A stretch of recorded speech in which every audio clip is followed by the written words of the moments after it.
yang dalam keadaan normal, asetilkolin ini akan menstimulus otot untuk berkontraksi.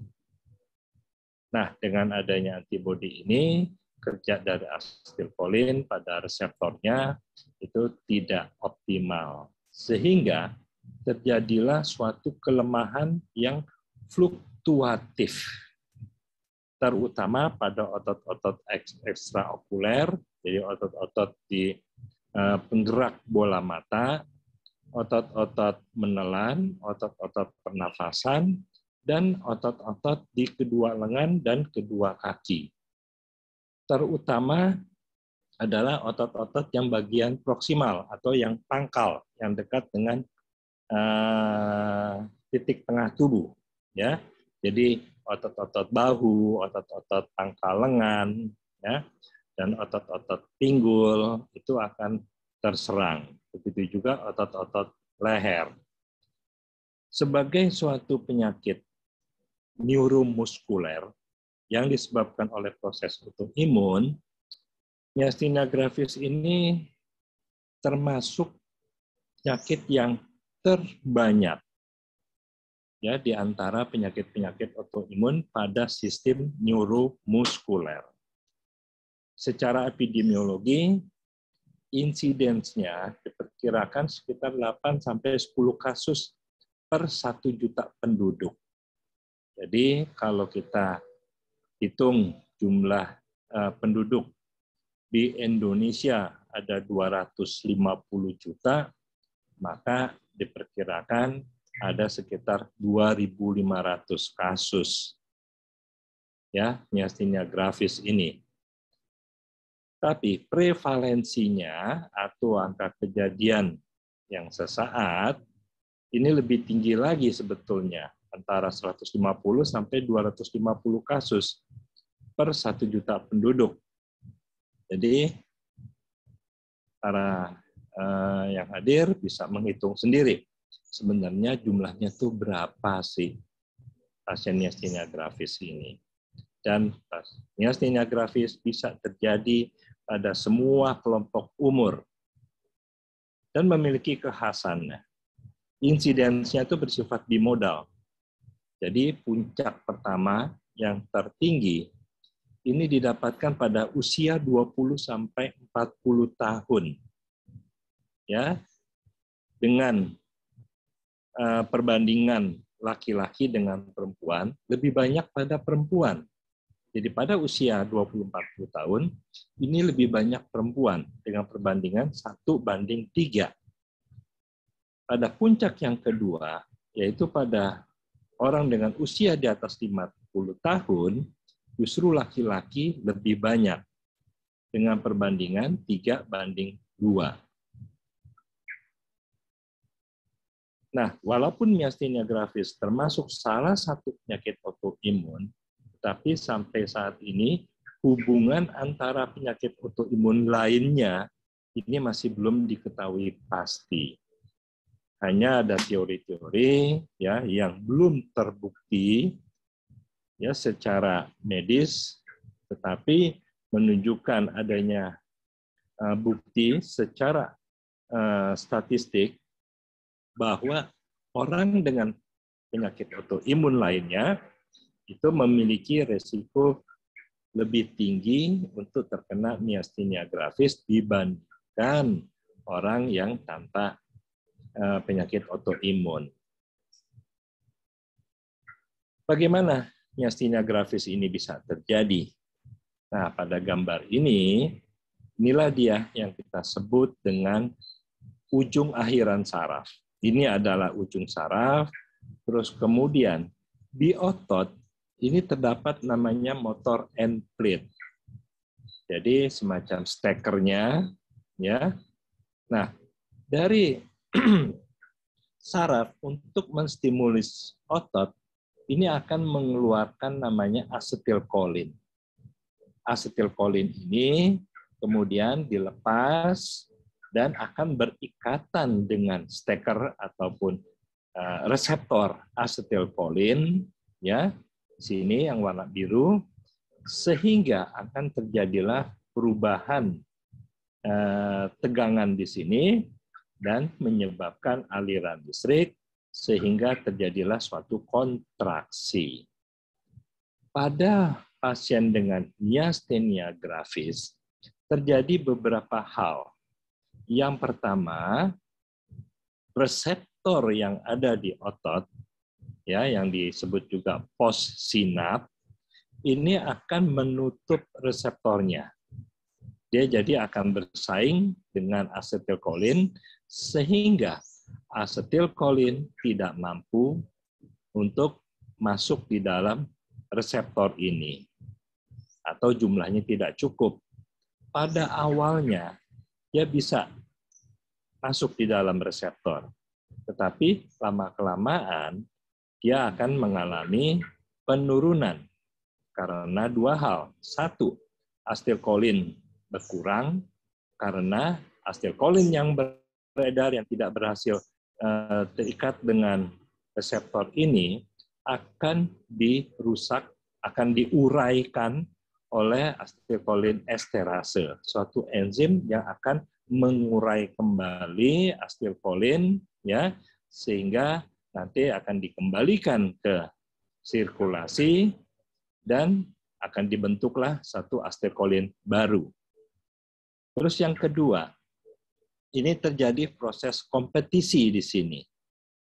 Asetilkolin memasuk, tetapi reseptor ini sudah penuh oleh antibodi tersebut, sehingga tidak dapat masuk dalam sini. Pada akhirnya, otot yang dipersarafinya ini tidak bisa distimulus, sehingga tidak terjadilah suatu kontraksi. Jadi, protein pada neuromuscular junction atau sambungan saraf dan otot ini akan mengganggu transmisi muskuler tersebut. Diketahui bahwa antibodi asetilkolin reseptor ini diketemukan sekitar 85% pada miastenia gravis tipe umum, tipe general. Sedangkan pada tipe okular ini sekitar 50%. Ada juga antibodi yang lain, yaitu antibodi MUS, ya, tapi ini jarang sekali, kurang dari 5%. Dan yang ketiga ada lagi antibodi LRP4. Ini lebih jarang lagi. Nah, miastenia gravis terbagi di dalam beberapa kelompok. Ya, ada klasifikasinya. Pertama, berdasarkan tipe gejala klinis. Ini ada MG okular, ya. Ini saya ketik, seharusnya sekitar 60%, ya, dari keseluruhan MG. Dan yang kedua adalah MG generalisata. Ini berdasarkan keluhan pertama, ya. Jadi sekitar 60-70% ini adalah tipe yang mengganggu gerakan bola mata, gerakan pada mata, baik pada otot-otot ekstrakuler, ya, untuk gerakan bola mata, ataupun juga kelopak mata atas. Karena itu banyak diketemukan pasien miastenia gravis pertama kali adalah gangguan pada penglihatan. Yang kedua adalah berdasarkan usia di mana pertama kali gejala miastenianya timbul. Ya, di sini yang pertama yang kita sebut miastenia gravis awitan awal, yaitu pada orang dengan usia kurang dari 50 tahun yang mengalami gejala pertama dari miastenia gravis. Yang kedua adalah MG awitan lanjut, yaitu mulai muncul gejala miastenia pada usia di atas 50 tahun atau sama dengan 50 tahun. Terus klasifikasi yang lain adalah berdasarkan adanya antibodi. Ada anti-ACHR positif, anti-MUS yang positif, terus ada juga LRAP, dan ada juga seronegatif MG. Dan yang keempat, berdasarkan patologi kelenjar timus. adanya normal ataukah adanya suatu kimoma. Klasifikasi ini sangat penting sekali. Ya, begitu pasien datang, maka kita akan melakukan pemeriksaan dan kemudian mengklasifikasikannya, termasuk yang mana. Karena ini nanti menyangkut satu, protokol tata laksana yang harus dilakukan, terapinya. Yang kedua, nanti untuk bagaimana prognosis ke depannya, kondisi fisik ke depannya, ya seperti contohnya, kalau ACHR positif, maka biasanya gejalanya ini lebih berat dibandingkan yang seronegatif. Terus kemudian kalau pada pasien yang usia lebih dari 50 tahun, itu dari data epidemiologis menunjukkan banyak yang mengalami adanya timoma, ya, sehingga itu akan menentukan tindakan-tindakan yang harus dilakukan. Gejala klinis dari myasthenia gravis, kuncinya adalah adanya kelemahan dan kelelahan yang bersifat fluktuatif. Artinya hilang timbul di mana saat pagi bangun tidur, setelah tidur yang bagus, tidur cukup waktu, istirahatnya cukup, ya normal, tidak ada masalah.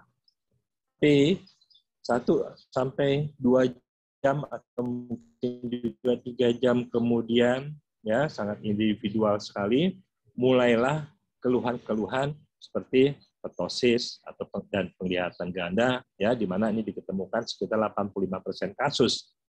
Ya, gejala pertama pada pasien myasthenia gravis sering berupa gangguan pada otot-otot gerak bola mata. Dan diketahui pada gejala okuler yang muncul pertama kali, ini sekitar 2 tahun sesudahnya, 80% bisa berkembang menjadi myasthenia gravis general. Karena itu, pada pasien dengan gejala pada mata, kita harus memberikan terapi yang adekuat untuk mencegah jangan sampai menjadi MG general. Yang kedua adalah otot-otot menelan dan otot-otot nafasan. Gejala bulbar diketemukan sekitar 15% kasus. Jadi pasien datang dengan bilangnya suka minum, makan suka keselak. Terus kalau banyak bicara terus lama-lama jadi sengau, ya. Ini diketemukan sekitar 15% dengan keluhannya gangguan menelan dan suara sengau bila mulai banyak bicara. Sedangkan yang generalisata, ini kelemahan otot-otot proksimal biasanya bersifat simetris. Jadi otot-otot di kedua pangkal lengan, ini yang paling sering terkena. Nah, ada pemeriksaan fisik yang akan kita lakukan saat pasien myasthenia gravis datang. Yang pertama adalah namanya Waardenburg test. Ini mungkin Bapak dan Ibu hadirin sekalian, bila ada keluarga yang mengalami myasthenia gravis, ya, ini bisa melakukan sendiri, ya, di mana pasien diminta menatap jari pemeriksa tanpa kedip hanya selama 60 detik dengan sudut 30 derajat di atas garis horizontal, jadi 30 derajat, kemudian perhatikan kelopak mata pasien. Kalau terjadi penurunan 1 cm dari awal, maka disebutlah itu sebagai positif. Ya, itu adalah tanda awal dari ptosis. Yang kedua adalah ice pack test, yaitu dengan meletakkan es pada mata yang ptosis, dikompres dengan es ya selama 2-5 menit, kemudian terjadilah perbaikan. Matanya, kelopaknya akan kembali normal. Ya, sensitif pada MG okuler. Yang ketiga adalah yang namanya single breath counting test. Jadi pasien disuruh menghitung 1 sampai 20 dengan suara yang keras dalam satu helaan nafas. Jadi pasien tarik nafas, terus sambil buang pelan-pelan, ya menghitung 1, 2, 3, 4, 5, 6, ya, terusnya sampai 20. Kalau dia sampai 20 artinya normal, 20 atau lebih, tapi kalau nggak sampai 20 maka diduga ada gangguan pada otot-otot pernafasannya.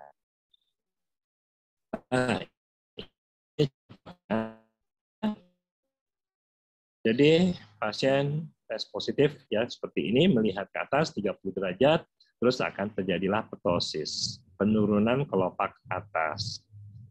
Terus ada lagi yang namanya tes fungsi bulbar. Ya. Jadi pasien dengan santai disuruh menghitung.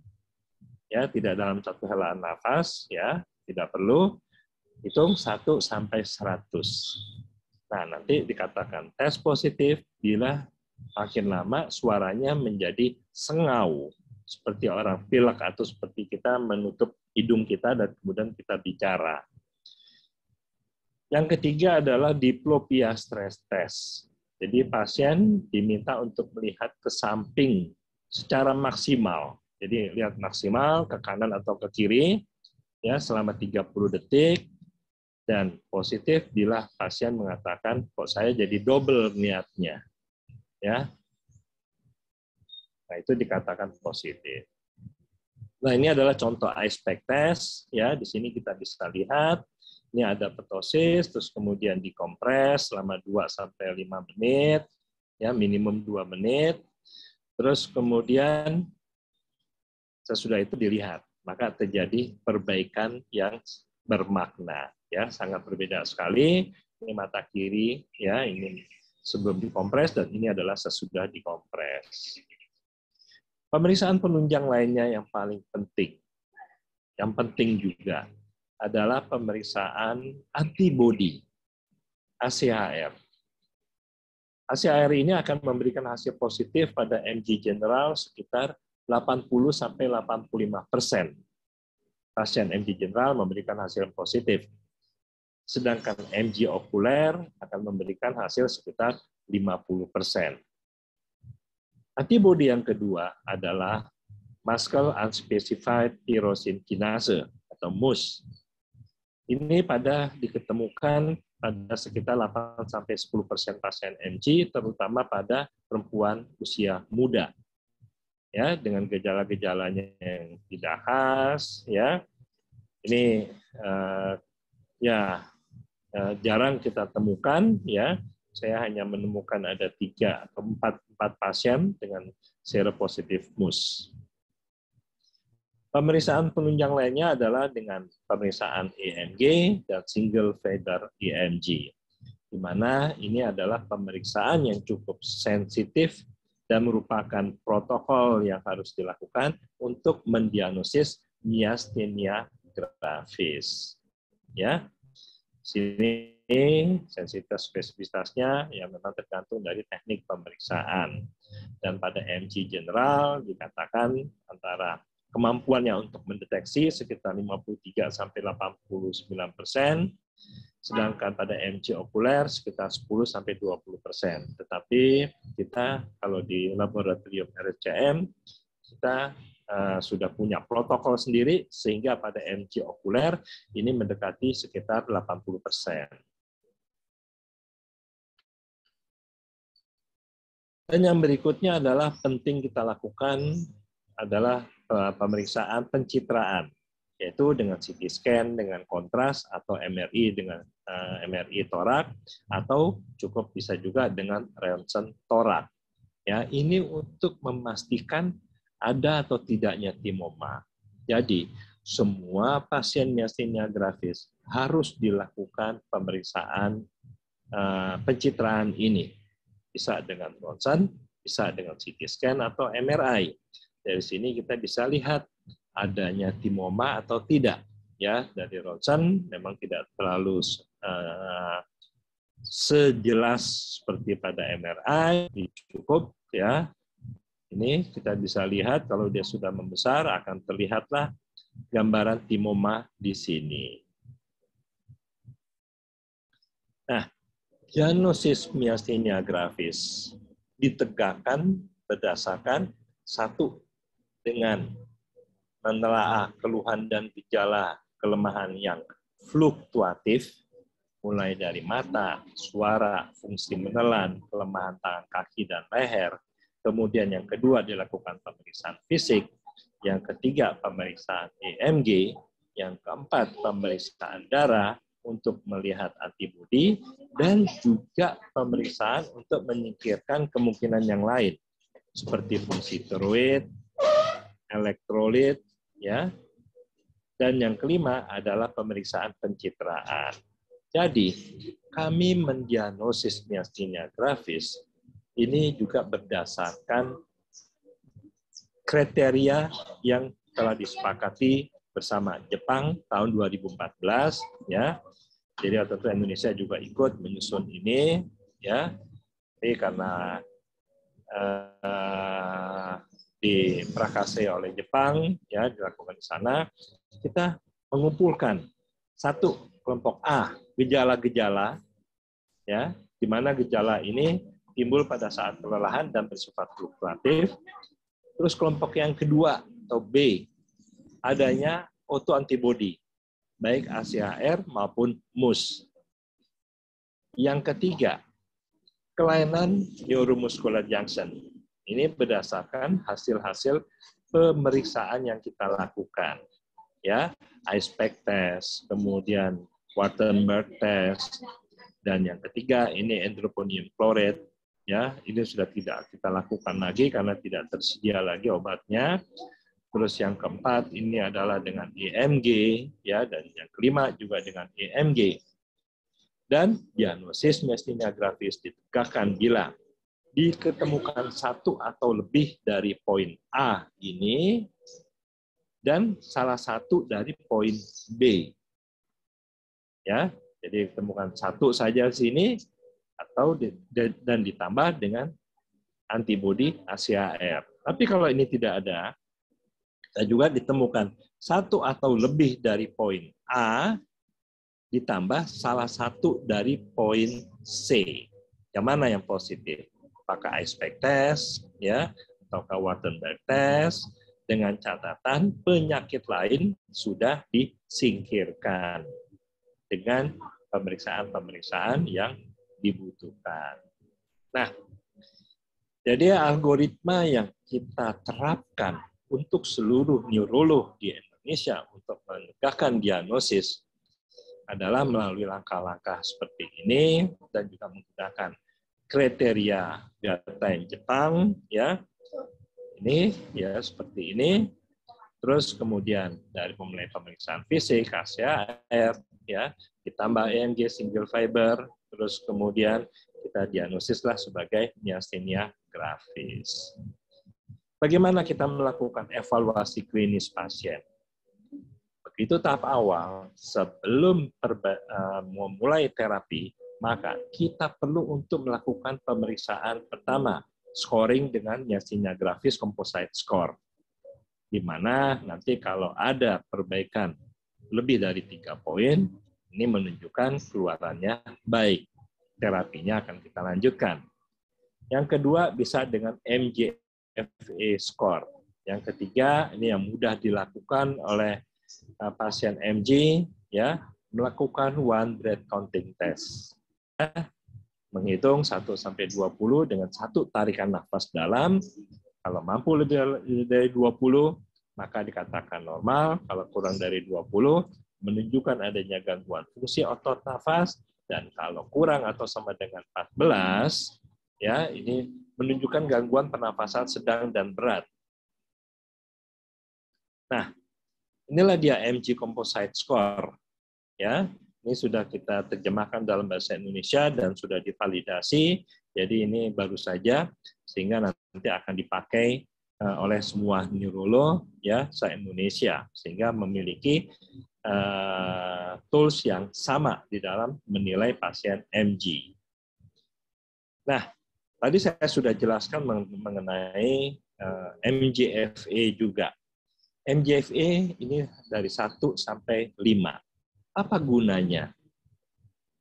Jadi, kalau pasien terus kemudian dengan penilaian sendiri, terasa kelemahan motorik lebih berat pada otot ekstremitas, batang tubuh, atau keduanya, ya sampai ke kelas 3, maka cukup melakukan pengawasan ketat di rumah. Ya, istirahat. Terus kalau ternyata semakin memberat, maka segera datanglah ke rumah sakit karena akan membutuhkan perawatan rumah sakit. Jadi, gunanya scoring ini adalah untuk mengikuti perkembangan dari keluhan miastenia gravis. Bila semua pasien dan keluarganya paham mengenai ini, maka begitu sampai di 3B, kok semakin memberat, otot-otot pernafasannya nggak bisa makan, nggak bisa minum, terus nafasnya juga makin berat, maka segeralah dibawa ke rumah sakit untuk mendapatkan perawatan. Karena ini akan cepat sekali, nanti tatonya masuk ke dalam 4A, ya, makin lemah, terus sampai ke 4B, ya, sehingga pasien perlu perawatan high care unit, malah sampai ke ICU. Jadi kita biasanya sudah selalu mengawasi dengan hal ini. Dan nanti dengan partisipasi aktif dari pasien dan keluarganya akan sangat membantu sekali untuk mencegah krisis miastenia. Terapi. Ini yang terbaru adalah tahun 2020 yang diupdate, sebelumnya adalah 2016 ya. Di sini pertama adalah terapi simptomatik, yaitu menghilangkan gejala. Dan yang kedua, terapi kausatif dengan menggunakan obat-obat penekan sistem imun, bisa steroid, bisa non-steroid. Dan operatif bila ada ditemukan timoma. Semua pasien miastenia gravis perlu untuk mendapatkan terapi simptomatik dengan piridostigmin, baik yang timoma maupun yang non-timoma, tergantung dari gejala klinisnya. Bagaimana cara memberikannya? Pertama, dengan piridostigmin.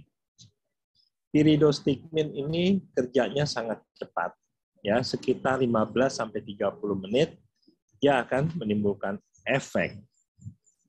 Dan puncaknya dalam waktu 2 jam, dan kemudian akan berlangsung selama sekitar 4-6 jam. Pertama kali, kita akan selalu memberikan dosis kecil dulu. 30 mg atau 60 mg sehari sekali atau sehari 2 kali. Hanya untuk selama 2 hari atau 3 hari. Ini adalah untuk melihat efek sampingnya. Dan kemudian bila efek sampingnya tidak ada atau dapat ditolerir dengan baik, maka dosis akan disesuaikan dengan responnya dan efek samping yang muncul. Jadi bisa menjadi 2 kali, 3 kali, 4 kali, ya. Nah, dengan piridostigmin ternyata sudah mendapatkan hasil yang baik, maka pasien cukup mengkonsumsi piridostigmin. Tetapi setelah 1 bulan pemberian piridostigmin dengan dosis yang sudah optimal, ya, maksudnya respon klinik dengan efek sampingnya sudah mulai menonjol, sudah mulai mengganggu, maka kita harus pertimbangkan untuk diberikan imunosupresan, baik steroid maupun yang non-steroid. Dan penggunaan IVIG ataupun plasma paresis, plasma exchange, ini hanya diberikan pada miastenia gravis yang berat, pasien miastenia yang mengalami krisis, atau pada pasien yang akan melakukan operasi. Ya. Dan timektomi diindikasikan pasien NG dengan timoma. Nah, inilah dia prinsip dari plasmaferesis atau plasma exchange. Jadi ini semua darah kita, ya, kemudian dikeluarkan melalui alat, ya, disentrifuge, plasmanya terpisah, ya, sel darah merahnya dari sel darah merah, kemudian plasmanya dibuang sebagian, ya. Ini kan plasmanya ini berisi antibodi, dibuang, terus kemudian digantikan oleh albumin. Ya, albumin yang masih dari luar, kemudian diinfuskan lagi ke pasien, ya, sehingga menjadi darah yang utuh lagi, tetapi sudah berkurang antibodinya. Setiap kali dilakukan plasmaferesis ini akan menghilangkan antibodi sekitar 20-25%. Tapi besoknya dia akan mulai naik lagi, makanya perlu diulang lagi 2 hari sekali, ya, sampai sebanyak 5 kali. Dikatakan 5 kali itu adalah yang cukup baik sehingga bisa membuang antibodi sekitar 80%. Dan 5 kali, 6 kali itu tidak banyak perbedaannya. 7 kali tidak banyak perbedaannya. Jadi maksimum adalah hanya 6 kali. Nah, ini adalah imunoterapi, ya, pada myasthenia gravis, ya. Jadi bisa plasma exchange atau plasmaferesis, IVIG. Yang perlu kita ketahui adalah efek samping dan monitoringnya. Ya, penggunaan prednison, ini efek sampingnya adalah peningkatan berat badan, menyebabkan kenaikan dari gula darah, dan jangka panjang terjadi osteoporosis, ya, hipertensi, dan katarak. Dan yang perlu dimonitor tentunya adalah berat badan, gula darah, tekanan darah, ya. Jadi ini adalah hal-hal yang harus kita perhatikan. Begitu juga penggunaan obat-obat imunosupresan lainnya. Jadi kalau pasien myasthenia gravis pasti akan sudah familiar, ya, dengan imuran, ya, dengan Celsep, ya, Mifotil. Nah, harus diperhatikan efek samping dan apa sih yang harus dipantau secara rutin. Ya, ini efek sampingnya dan ini adalah yang harus dipantau. Secara umum kita akan memantau setiap 3 bulan, ya, darah perifer lengkap, fungsi hati dan fungsi ginjal, ya. Kalau untuk imuran dengan mykofenolat, ya, kita memantau fungsi hatinya, siklosporin kita memantau fungsi ginjalnya, tacrolimus juga fungsi ginjalnya. Nah, ini juga semua obat-obatan, ya, yang perlu kita perhatikan, ya, selain dosis, efek samping dan pemantauannya. Nah, ini adalah algoritma tata laksana yang terakhir tahun 2020. Jadi setelah diagnosis ditegakkan, maka cukup diberikan inhibitor asetilkolinesterase, ya, atau pyridostigmine bromide, ya. Nah, kalau ini diberikan kemudian pasien merasakan perbaikan dan skor MGFE naik 1-2 tingkat dibandingkan sebelumnya, atau MG composite score naik sama dengan atau lebih dari 3, maka ini dikatakan berhasil. Maka lanjutkanlah terapi hanya dengan pyridostigmine atau mestinon tersebut. Tapi kalau ini tidak tercapai, maka kita perlu untuk memberikan tambahan dengan prednison atau azathioprine, ya. Ini diberikan bila pasien tidak merasakan perbaikan, ya, atau MGFE-nya tetap, MG composite score-nya juga kurang dari 3. Selanjutnya berdasarkan ini semuanya kita akan melihat apakah efeknya adekuat. Sesudah diberikan ini prednison atau dengan azathioprine, ya, ternyata hasilnya bagus, ya, maka kita lanjutkan dengan dosis terendah yang masih adekuat. Bagaimana kalau tidak adekuat juga? Ya, kita maju lagi, kita pindahkan, kita ganti dengan obat yang lain, ya, mykofenolat, mofetil, ataupun juga dengan rituximab untuk gejala yang berat. Kalau efeknya mencukupi, maka lanjutkan terapinya. Tapi kalau tidak, maka kita memberikan imunosupresan lainnya. ya, methotrexate, cyclosporin, tacrolimus. Jadi pengobatan MG ini sangat dinamis sekali.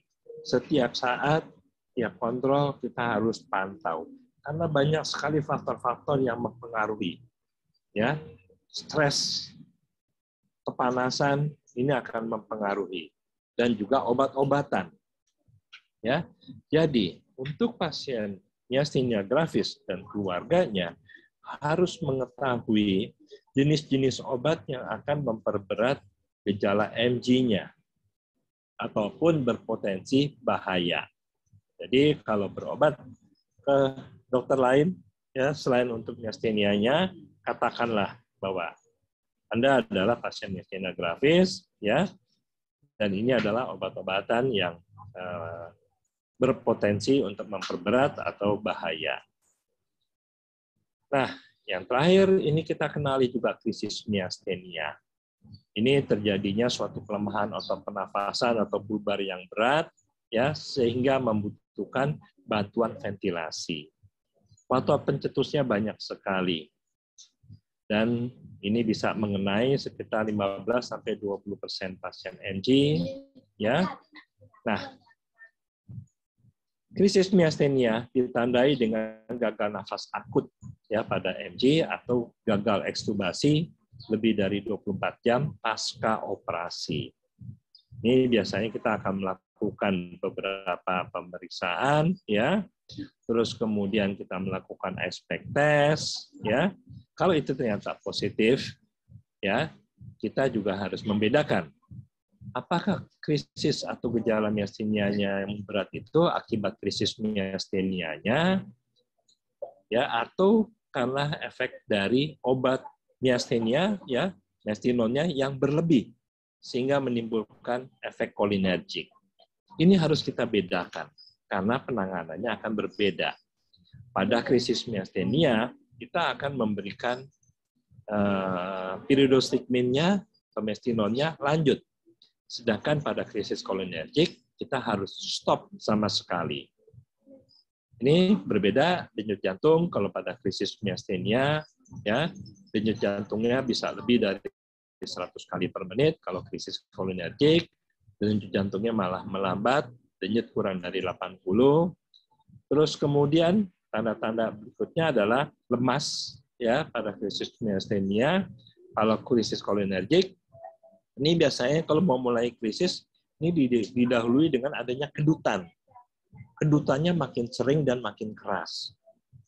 Jadi kalau memang ada mengalami kedutan di tangan, di kaki, ya semakin sering, maka jalan pertama yang Anda lakukan adalah turunkan dosis myastinonnya.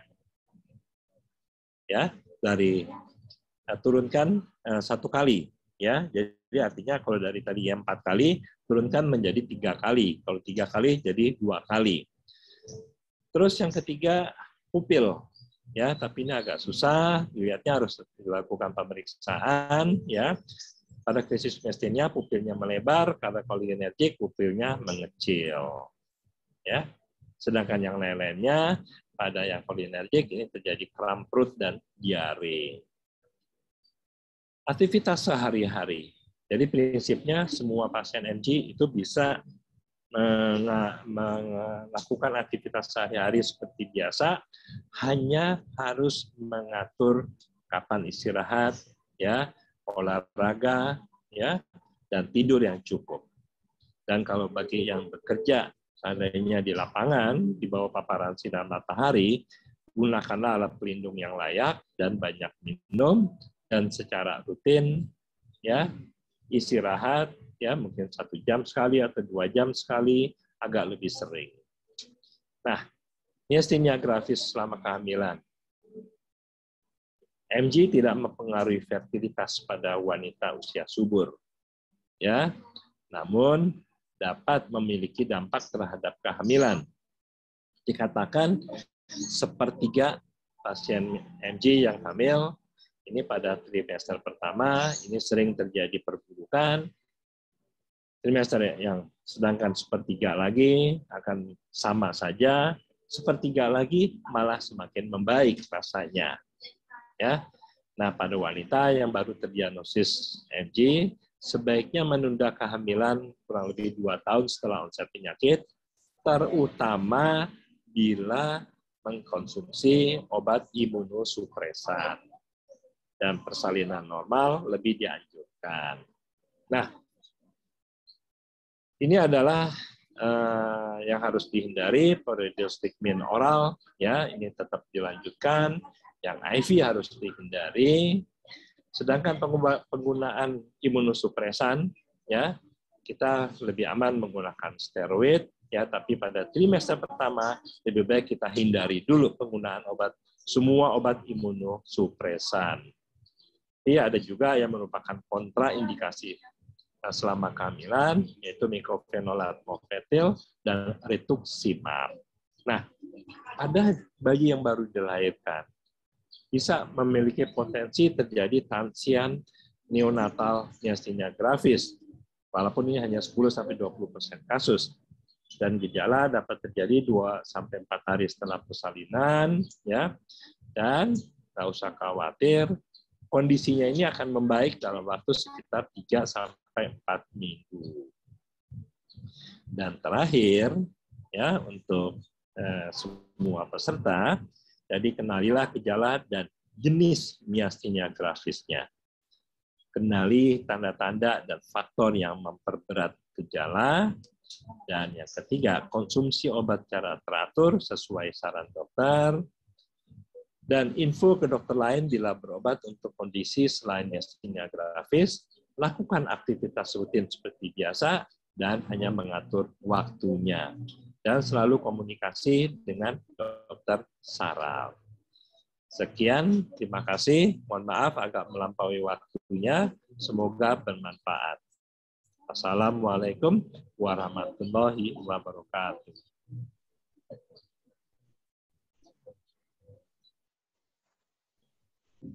Terima kasih Dr. Luti atas pemaparannya yang luar biasa. Sangat mengedukasi sekali ya dok ya. Dan sudah banyak sekali pertanyaan dari para peserta. Nanti kita jawab ya dok ya di sesi Q&A. Terima kasih banyak dokter. Sama-sama.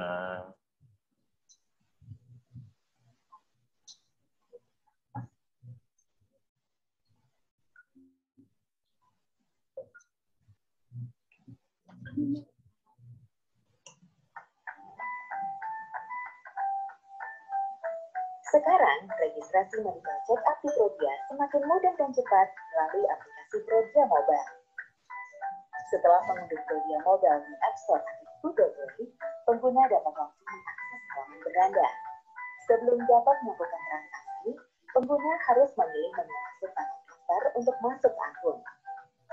Pengguna harus mengisi email dan sandi untuk masuk. Bagi pengguna baru, dapat memilih opsi daftar. Pada tahap ini, ada 2 pilihan, pelanggan Prodia dan pelanggan baru. Pelanggan baru diminta untuk mengisi data dan verifikasi akun lewat email. Pengguna dapat memesan layanan melalui opsi pesan online. Tersedia juga fitur live chat konsultasi dengan dokter untuk pengguna yang belum memiliki rujukan dokter. Setelah itu, pelanggan dapat mengisi cabang Prodia yang dituju serta tanggal kedatangan. Pada kolom tes, pelanggan dapat memilih berbagai jenis tes yang dikehendaki. Panel berisi berbagai jenis paket tes yang disusun oleh Prodia. Sedangkan penawaran spesial berisi promosi yang sedang berlaku saat ini. Sebelum melakukan pembayaran, pengguna diminta mengecek dengan seksama detail transaksi yang akan dilakukan. Pembayaran dilakukan maksimal 3 jam setelah transaksi pemesanan. Setelah melakukan pembayaran, pengguna akan mendapat kode booking. Selanjutnya, pengguna hanya tinggal menunggu hasil tes. Hasil tes dapat diakses langsung dari aplikasi Prodia Mobile. Hasil online berisi semua medical record Prodia yang pernah dilakukan oleh pengguna lama maupun baru.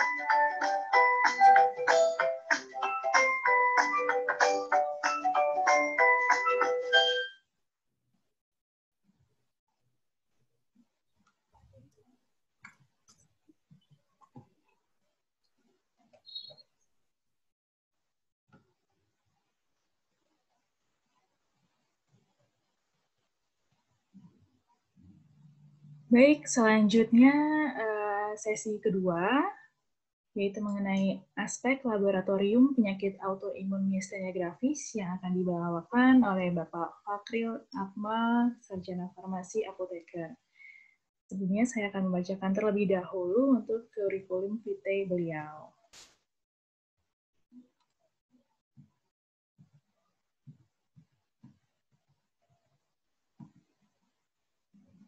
Bapak Fakhril Akmal lahir di Purworejo pada 6 Mei 1988. Beliau mengenyam pendidikan sarjana farmasi Sains Industri di UGM pada tahun 2007 sampai dengan 2011. Kemudian melanjutkan keahlian apoteker di UGM pada tahun 2011 sampai 2012. Saat ini beliau merupakan Regional Product Eksekutif dari Laboratorium Klinik Prodia. Baik, tidak perlu berlama lagi. Silahkan Bapak Fakhril, waktu saya persilahkan untuk memberikan pemaparannya. Ya, baik, terima kasih Mbak Intan. Apakah suaranya sudah masuk? Sudah, sangat clear, Mas. Ya, sebentar saya mohon izin untuk share screen dulu ya. Ya, apakah sudah muncul? Sudah muncul. Ya, baik. Terima kasih. Selamat siang Bapak Ibu semuanya. Assalamualaikum warahmatullahi wabarakatuh. Pada kesempatan kali ini kita ingin men-sharing ya, kita di sini di sesi kedua, tadi di sesi pertama Bapak dan Ibu semuanya sudah dipaparkan ya dengan sangat jelas oleh Dr. Luti apa sih itu miastenia gravis, terapinya seperti apa, kondisinya biasanya seperti apa. Nah, pada sesi kedua ini kita dari Laboratorium Prodia, di sini saya selaku Regional Product Eksekutif ingin memberikan informasi ya terkait dengan pemeriksaan apa sih yang bisa dilakukan untuk melihat mendiagnosis pada kasus miastenia gravis. Begitu juga mungkin nanti di awal terkait dengan pemeriksaan autoimun pada umumnya. Nah, baik. Mungkin sebelumnya kita mungkin akan refreshing kembali ya, kita akan mengingat kembali terkait dengan autoimun, sistem imun itu seperti apa, dan kalau di sini dianalogikan ya bahwa sistem imun itu kan fungsinya adalah untuk melindungi tubuh dari berbagai serangan dari luar ya. Serangan dari luar ini bisa dari bakteri, virus, maupun zat berbahaya lainnya. Sehingga bisa diibaratkan kalau si sistem imun itu dia sebagai departemen pertahanannya atau seperti tentaranya gitu ya, di mana yang ada di dalamnya itu cukup kompleks ya kalau dilihat secara detail ya, ada antibodi, ada sel darah putih, maupun ada protein lainnya. Nah, pada kondisi yang dikategorikan atau yang diindikasikan autoimun, ini yang tadi fungsinya tentara itu dia menyerang zat asing, bakteri, virus, maupun istilahnya zat-zat eksternal lain yang istilahnya bisa membahayakan. Pada kondisi autoimun ini, mereka yang menyerang zat-zat asing, dia tidak bisa membedakan apakah itu zat asing ataukah itu sebenarnya warga negaranya sendiri gitu ya, sehingga bisa dikatakan autoimun itu dia menyerang sistem tubuhnya sendiri. Dia tidak bisa mengenali sel-sel tubuh sebagai zat asing berbahaya dan kemudian dia menyerangnya. Nah, antibodi ini sendiri di mana tadi autoimun itu ya antibodinya dia menyerang ya sistem tubuh sendiri. Nah, antibodi ini dia sebenarnya merupakan protein yang dihasilkan oleh tubuh ketika ada protein asing yang dianggap berbahaya tadi masuk ke dalam tubuh ya. Tadi bisa serangan dari eksternal ya, bisa dari bakteri, virus, maupun yang lainnya. Nah, antibodi yang salah mengenali protein alami yang ada di dalam tubuh kita sebagai protein asing yang berbahaya, inilah kondisinya yang disebut dengan autoantibodi atau biasa disilah dengan autoimun. Akibatnya, sel-sel tubuh sendiri ini yang akan diserang. Nah, kalau dilihat sendiri sebenarnya terkait autoimun disease atau penyakit autoimun ini jenisnya cukup banyak, lebih dari 100 jenis penyakit autoimun.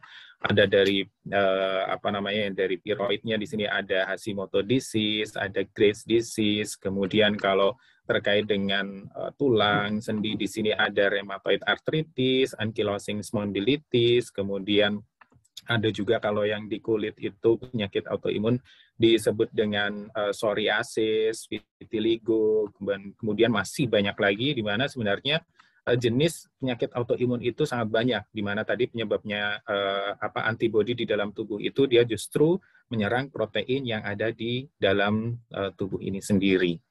Nah, klasifikasi atau jenis-jenis autoimun ini juga kalau misalkan dikelompokkan atau dibedakan, sebenarnya bisa dibedakan menjadi dua golongan besar ya, apakah dia autoimun yang organ spesifik ataukah dia autoimun yang sistemik. Bedanya apa? Kalau yang organ spesifik tentunya sel imun tersebut menyerang organ-organ tertentu, seperti misalkan ada penyakit diabetes gitu ya, jadi dia sel imun menyerang sel pankreas. Ada juga yang sel imun itu dia menyerang di organ hati atau autoimun liver disease. Nah, pada myasthenia gravis ini sel imun menyerang sel otot. Nah, ada juga jenisnya penyakit autoimun lain itu diklasifikasikan ke autoimun sistemik ya, karena autoimun ini bisa menyerang beberapa ya atau banyak organ sekaligus, seperti misalkan rheumatoid arthritis, scleroderma, dan ada juga SLE ya, systemic lupus erythematosus. Nah, terkait dengan myasthenia gravis, mungkin ini tadi juga sudah dipaparkan sangat jelas oleh Dr. Luti bahwa MG atau myasthenia gravis ini ditandai dengan kelemahan dan kelelahan otot yang disebabkan oleh gangguan komunikasi normal antara saraf dan otot. Nah, myasthenia gravis ini atau penyakit autoimun ya sebenarnya tidak dapat disembuhkan, tetapi pengobatannya dapat membantu meringankan tanda dan gejala penyakit seperti kelemahan pada otot tangan kaki, penglihatan ganda, dropping eyelid tadi ya, kelopak matanya turun maupun kesulitan menelan atau berbicara. Nah, meskipun penyakit ini dapat menyerang orang-orang dari segala usia, tapi mayoritas atau prevalensi yang lebih banyak ini biasanya terjadi pada wanita di bawah 40 tahun dan pada pria di atas 60 tahun. Nah, kalau dilihat sendiri tipe-tipe atau golongan myasthenia gravis ya, ini ada yang kongenital atau karena adanya kelainan genetik ya, jadi diturunkan oleh kedua orang tuanya ketika dia awal lahir, dia sudah membawa genetik terkait autoimun ini. Kemudian ada okular myasthenia gravis, di mana otot yang menggerakkan mata dan mengontrol lipatan mata ini menjadi lemah, jadi gejalanya hanya terjadi pada bagian sekitar mata. Ada general myasthenia gravis, di mana pelemahan otot ini tidak hanya terjadi di bagian mata, tapi juga pada otot lainnya, ya, seperti tangan, kaki, kemudian otot pada sistem pernapasan, sehingga tadi cara mengeceknya pun kalau yang Dr. Luti sampaikan disuruh menghitung ya 1-20 itu melemah atau tidak. Kemudian ada transient neonatal MG, di mana tadi ya di part terakhir yang disampaikan oleh Dr. Luti bahwa pada bayi yang dilahirkan dari ibu yang myasthenia gravis ini bisa mengalami gejala MG tersebut selama 48 jam setelah dilahirkan, dan gejalanya mencangkup susah menelan, nangisnya melemah, dan gangguan sistem pernafasan. Ada juga di sini juvenile MG, juvenile myasthenia gravis, di mana gejalanya ini terjadi sebelum masa puber atau masih ya sebelum puber gitu ya, masih remaja gitu. Gejalanya sama dengan general myasthenia gravis. Nah, gejalanya seperti tadi, ptosis atau drop eyelids gitu ya. Ini kelopak matanya melemah, menurun, dan pandangannya dia blur maupun double vision, diplopia.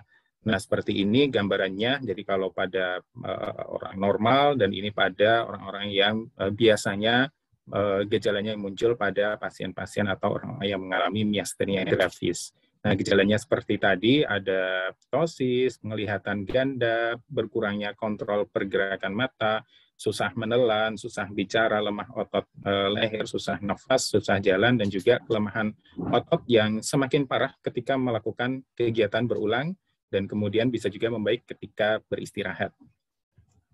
Nah, terkait dengan pemeriksaan laboratorium yang umumnya dilakukan atau yang bisa diperiksakan pada kondisi autoimun, sebenarnya di Prodia kita sudah banyak ya pemanfaatan pemeriksaan pada kondisi autoimun.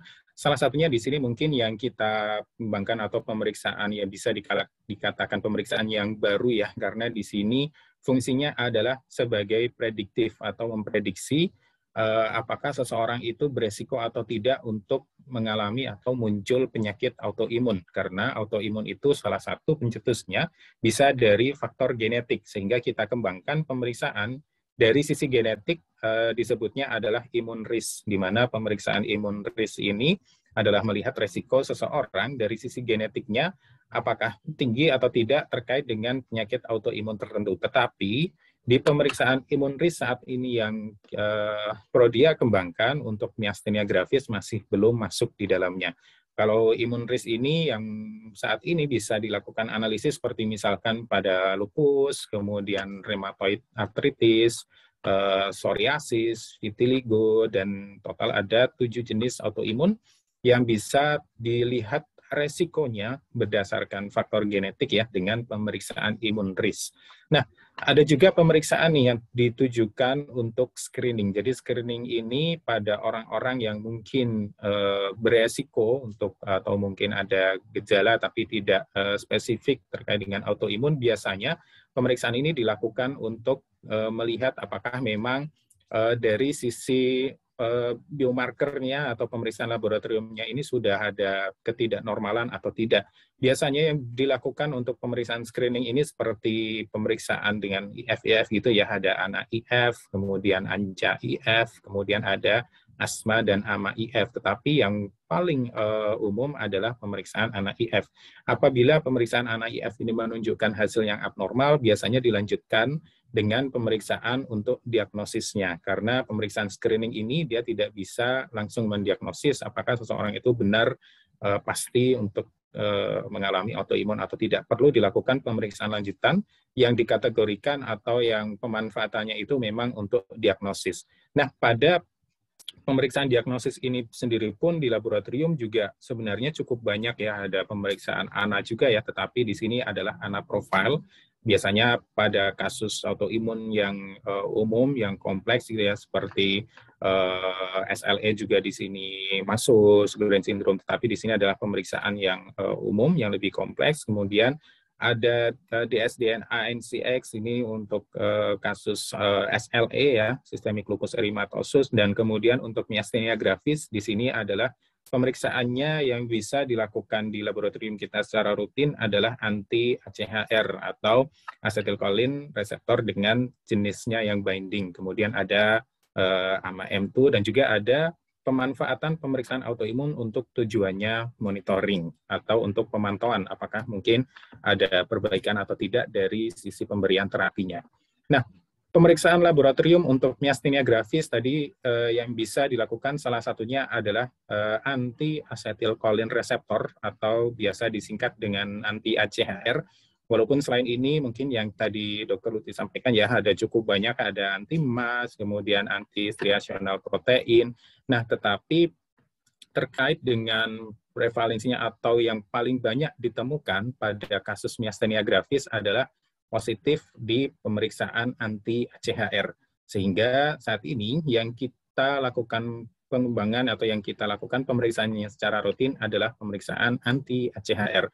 Nah, anti-ACHR ini sendiri sebenarnya jenisnya cukup banyak. Ada yang anti-ACHR binding, ada anti-ACHR modulating, ada anti-ACHR blocking. Ini tergantung pada tipe-tipe miastenia gravisnya seperti apa. Tetapi pada yang global atau yang general miastenia gravis gitu ya, yang paling banyak terdeteksi adalah yang anti-ACHR binding. Sehingga biasanya kalau memang ada indikasi ke arah miastenia gravis, yang biasa dilakukan adalah yang anti-ACHR binding ini. Nah, pemeriksaan anti-ACHR binding ini merupakan pemeriksaan autoantibody ya terhadap tadi disebutnya adalah acetylcholine reseptor dalam serum atau plasma ya, atau darah gitu ya, untuk menunjang diagnosis dari penyakit myasthenia gravis. Biasanya hasil yang positif itu pada 90% pasien yang mengalami general myasthenia gravis dan sekitar 50-70% pada orang-orang dengan okular myasthenia gravis atau tadi hanya di bagian matanya saja. Nah, anti-ACHR ini tidak ada korelasi ya dengan keparahan penyakit, walaupun nanti di hasil kita akan tampilkan seberapa besar tingginya, tetapi sebenarnya tidak berkorelasi dengan keparahan penyakit. Sensitivitas dan spesifisitasnya ini cukup baik, di atas 95%. Nah, terkait dengan pemeriksaan myasthenia gravis ini, alurnya adalah apabila ada keluhan tentunya pasien atau Bapak Ibu harus berkonsultasi dulu ke dokter.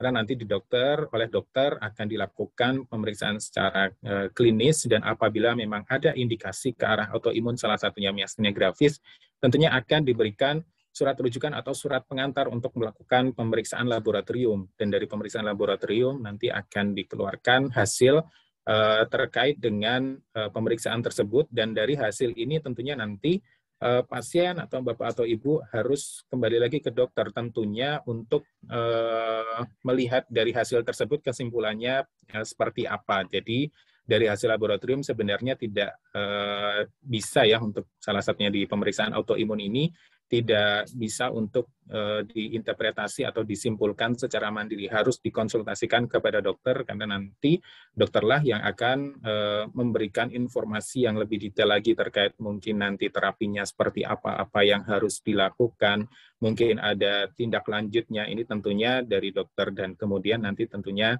akan diberikan terapi apabila ada indikasi ke arah kelainan tertentu.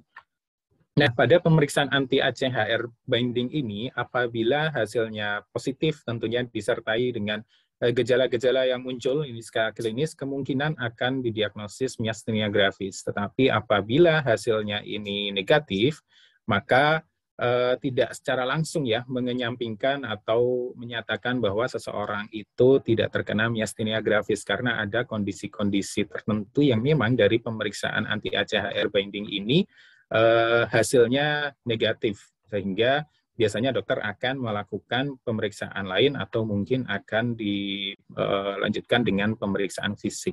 Nah, berikut merupakan contoh hasil dari pemeriksaan laboratorium yang dilakukan di Prodia untuk anti-ACHR ya, salah satunya adalah anti-ACHR binding tadi. Jadi di sini nanti akan disebutkan jenis pemeriksaannya apa, hasilnya seperti apa.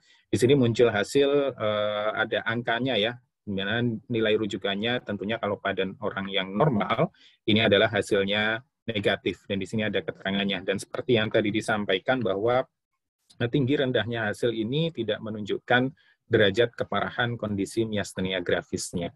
Nah, berikut merupakan informasi teknis. Jadi untuk pemeriksaan myasthenia gravis atau autoimun tadi pada umumnya, sampel yang digunakan kita adalah sama seperti pemeriksaan check up pada umumnya, menggunakan sampel darah ya.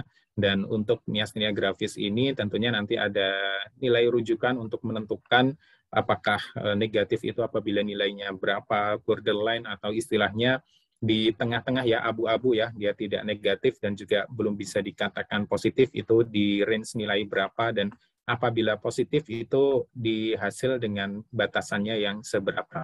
Dan saat ini untuk pemeriksaan myasthenia gravis ini di Prodia kita baru bisa melakukannya 1 kali seminggu, tetapi Bapak atau Ibu tidak perlu khawatir apabila dari dokter diberikan surat pengantar karena ada indikasi terkait autoimun myasthenia gravis. Pemeriksaan ini bisa dilakukan di seluruh cabang Prodia dan bisa dilakukan kapan saja ya, karena misalkan Bapak atau Ibu ini melakukan pemeriksaannya misalkan di hari Senin atau mungkin di hari Jumat, darahnya tetap bisa diambil, tetapi nanti di laboratorium tentunya kita akan kerjakan ya sesuai dari jadwal pemeriksaannya. Di sini periksanya setiap hari Rabu, sehingga untuk pemeriksaan myasthenia gravis ini hasilnya kurang lebih 1 minggu. Jadi apabila periksanya di hari Senin, itu darah tetap bisa diambil, nanti akan dikerjakan di hari Rabu dan hasilnya di hari Rabu. Tapi paling lama pemeriksaan ini hasilnya adalah 1 minggu. Nah, apa yang dapat dilakukan jika tentunya didiagnosis ya oleh dokter dari sisi tadi gejalanya, kemudian dari sisi pemeriksaan laboratoriumnya ada terkait miastenia gravis, tentunya melakukan upaya penyesuaian gaya hidup agar kondisi kesehatannya tidak semakin memburuk, kemudian konsultasi pada dokter secara berkala, konsumsi obat dan vitamin sesuai dengan anjuran dokter ya, karena tentunya nanti pada kondisi autoimun harus kondisinya itu dikontrol oleh dokter. Nah, apa yang bisa dilakukan untuk merasa lebih baik? Tentunya makan makanan yang sehat, rutin berolahraga, istirahat cukup, kurangi stres, karena tadi menurut yang dipaparkan oleh dokter Luti gitu ya, bahwa stres ini bisa memicu flare atau munculnya kondisi salah satunya autoimun. Tentunya harus mengurangi stres ya, harus menjaga pola pikirnya dan lain-lain. Kemudian bisa juga untuk menjadi anggota yayasan atau komunitas tertentu, salah satunya mungkin yayasan atau komunitas terkait miastenia gravis. Mungkin demikian dari sisi aspek laboratorium yang bisa disampaikan terkait pemeriksaan apa saja yang bisa dilakukan terkait kondisi miastenia gravis, tapi kembali lagi pemeriksaan ini sebaiknya dikonsultasikan kepada dokter atau harus mendapatkan surat pengantar dari dokter, karena memang pemeriksaan autoimun harus dilihat dulu secara klinis oleh dokter, dan apabila ada gejala dokter menyarankan untuk pemeriksaan, barulah pemeriksaan ini bisa dilakukan. Demikian yang bisa kita sampaikan. Terima kasih atas waktu dan perhatiannya. Saya kembalikan lagi kepada Mbak Intan selaku moderator pada acara kita kali ini. Terima kasih. Ya, baik. Terima kasih banyak Pak Faril atas pemaparan materinya. Sangat lengkap dan melengkapi ya tadi ya, yang dari Dr. Luti dari sisi aspek laboratoriumnya. Baik, selanjutnya kita akan buka untuk sesi question and answer. Jujur ini saya sangat bingung sekali ya, karena banyak sekali pertanyaannya untuk Dr. Luti dan juga Pak Fahril ya. Semoga cukup ya waktunya untuk menjawab. Ini akan saya coba bacakan pertanyaan di batch pertama ini ya. Dari Ibu Adinda Lutfiah. Apakah penyintas autoimun yang sudah melakukan timektomi dan sudah plasma bisa kembali krisis? Mungkin boleh dibantu Dr. Luti untuk menjawab ya, Dok? Iya. Suara saya sudah terdengar? Terdengar jelas, Dok. Sudah ya? Oke. Terima kasih untuk pertanyaan yang bagus sekali. Jadi, ada pasien yang miastenia gravis dengan timoma dan sudah dilakukan timektomi, masih memungkinkan terjadi krisis kembali. Ya, karena itu perlu untuk kontrol secara rutin dan memahami gejala-gejalanya. Banyak bukti-bukti yang sudah ada di dalam laporan-laporan di jurnal dan juga penelitian. 1-2 tahun pasca timektomi, ya terutama 1 tahun, itu tinggi sekali kemungkinan akan mengalami suatu krisis miastenia. Ya, sampai tahun kedua itu agak berkurang dan selanjutnya juga akan makin berkurang. Ya, jadi sebaiknya kalau pasien miastenia gravis pasca timektomi itu harus diperhatikan dosis obat dan mengenali keluhannya dan gejalanya. Begitu mengalami penurunan dengan dosis obat yang terakhir, maka segeralah menghubungi dokternya. Demikian, terima kasih. Baik, Dr. Luti, terima kasih banyak atas jawabannya. Sudah terjawab ya, Ibu Adinda Lutfiah ya. bahwa memang bisa ya dok ya kembali krisis, dan maka dari itu perlu memperhatikan lagi untuk dosis obat dan juga mengenali gejalanya. Baik, selanjutnya saya akan bacakan pertanyaan dari Bapak Agung Budi Santoso. Apakah penyakit miastenia gravis dapat diterapi dengan vitamin D3 dosis tinggi? Seperti apa anjuran dokter terkait dosisnya? Silahkan, dok. Ya.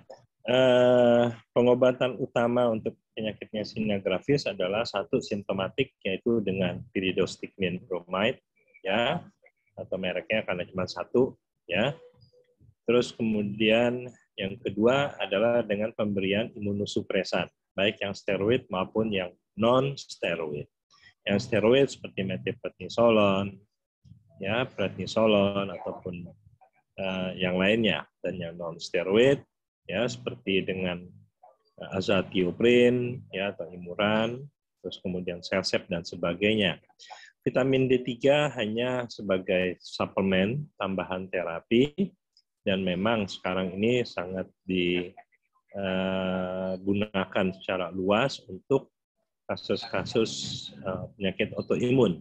Kita memberikan vitamin D3 dengan dosis yang cukup tinggi, yaitu sekitar 5.000 unit per hari. Ya, itu kalau dosis kadar vitamin D 25OH-nya sudah di atas 30. Ya, targetnya adalah kadar mencapai sekitar 70-an. Ya, kalau sudah mencapai 70, ya, maka kita akan turunkan bisa menjadi 1.000 unit per hari. Demikian. Terima kasih untuk pertanyaannya. Mudah-mudahan bisa menjawab. Ya, baik dok. Artinya memang harus diketahui dulu juga ya dok, untuk berapa sih kadar vitamin D kita gitu ya dok ya? Untuk iya, betul. Jadi sebelum salah satu pemeriksaan yang harus dilakukan juga adalah pada pasien miastenia gravis, itu juga kadar vitamin D-nya. Ya, karena kita akan memberikan vitamin D sesuai dengan dosisnya sesuai dengan kadarnya. Kalau kadarnya sangat rendah sekali, ya taruhlah sampai saya pernah mendapatkan sampai hanya 4 ya. Itu, maka kita berikanlah sampai 10.000 unit per hari. Ya, malah sampai 20.000 unit per hari. Untuk selama 1 bulan.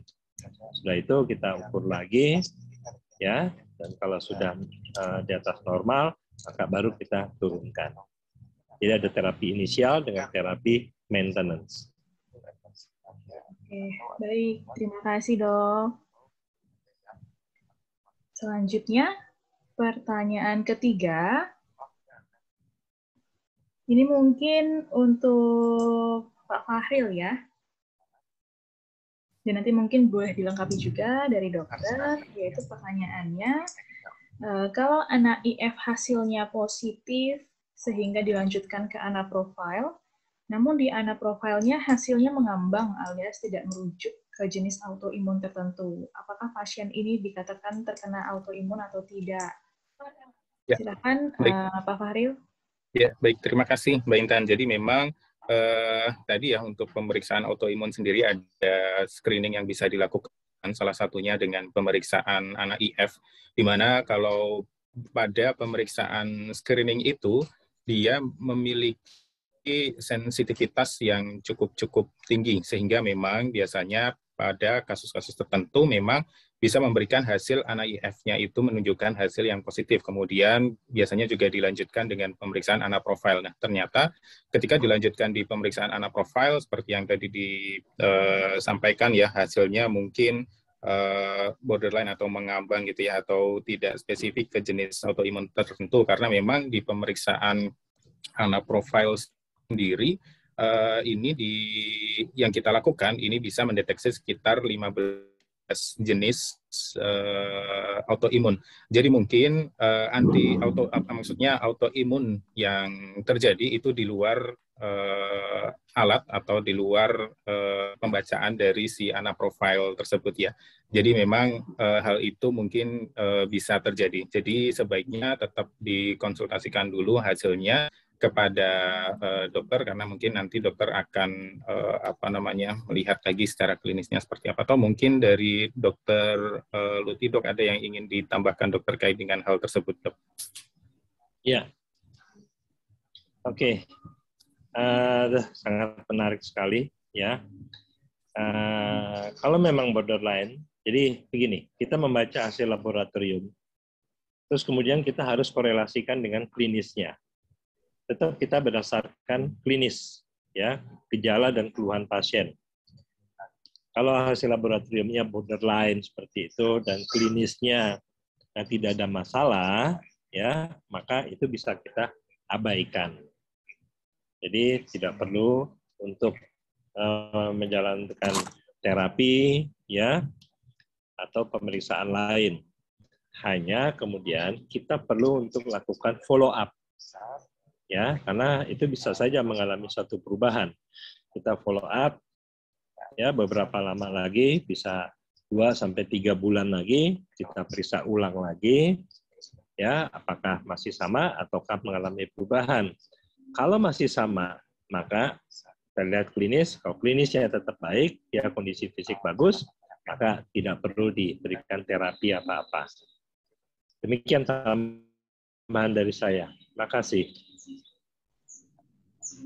Ya, baik. Terima kasih Dr. Ruti, Pak Fahril atas jawabannya untuk pertanyaan dari peserta tadi terkait anak IF dan juga anak profil ya.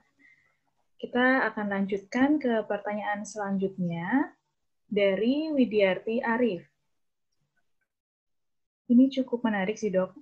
Mengapa setiap ada fenomena alam, contohnya seperti bulan purnama, mendadak semua kelumpuhan kambuh atau muncul padahal sudah minum obat? Silahkan, Dok. Kelumpuhan. Keluhannya kambuh, Dok, ketika ada fenomena alam. Ini pada pasien MG ya? Iya, Dok, betul. Oke. Ya terus terang ini saya tidak tahu ini hubungannya dengan fenomena alam seperti bulan purnama ya, ataupun pas bulan tidak purnama, terus ini kaitannya dengan keluhan MG ya. Terus terang saya tidak pernah menemukan dan tidak perhatikan, tapi ini sangat menarik untuk kita telaah. Tapi ada juga kami pernah melakukan suatu penelitian ya pada dua jenis penyakit autoimun, yaitu GBS ya. Dulu kan dikatakan GBS ini berkaitan dengan musim ya, musim panas, musim hujan, awal musim hujan ya, karena memang kita lihat kok pas menjelang peralihan musim ya, ini kok kasusnya sedikit meningkat. Tapi begitu kita lakukan penelitian, pemantauan 5 tahun terakhir, ternyata itu tidak terbukti. Ya, musim itu tidak mempengaruhi. Begitu juga penyakit myasthenia gravis. Ya, musim tidak mempengaruhi untuk terjadinya suatu gejala awal dari myasthenia gravis. Terus kemudian yang kedua, penyakit-penyakit yang diderita ya, khususnya adalah infeksi ya, terutama infeksi kronik, itu tidak terbukti. Terus yang ketiga, penyakit autoimun lainnya lagi, itu juga ternyata tidak terbukti. Jadi memang belum ada bukti yang konkret mengenai keterkaitan dengan fenomena alam tersebut. Terus yang kedua juga dengan penyakit autoimun lainnya lagi. Karena juga ada yang mengatakan kalau seseorang memiliki penyakit autoimun lainnya, itu memiliki risiko tinggi untuk terjadinya myasthenia gravis dibandingkan orang yang tanpa penyakit autoimun. Ya, tapi itu ternyata di populasi kita tidak terbukti. Demikian, Mbak Maria. Baik. mungkin karena fenomena alam gitu ya dok ya, membuat hipertensi gitu ya dok ya, itu mungkin bisa mempengaruhi ya dok ya. Belum tahu saya apakah mungkin saat purnama atau itu bukan purnama, itu jadi kelembapan udara jadi mengalami perubahan, itu bisa ya. Terus kemudian jadi dipicu oleh reaksi alergi karena udaranya lembab ya, itu mungkin ya. Mungkin Baik, itu, baik, tapi dok. saya belum punya bukti. Ya. Siap, terima kasih Dokter Luti. Semoga menjawab ya Bapak atau Ibu Widiarti Arif. Masih sangat banyak sekali ya pertanyaannya, tapi sepertinya saya akan bacakan untuk 2 pertanyaan terakhir ya dok ya. Untuk pertanyaan selanjutnya yaitu dari Ibu Christine Octavia.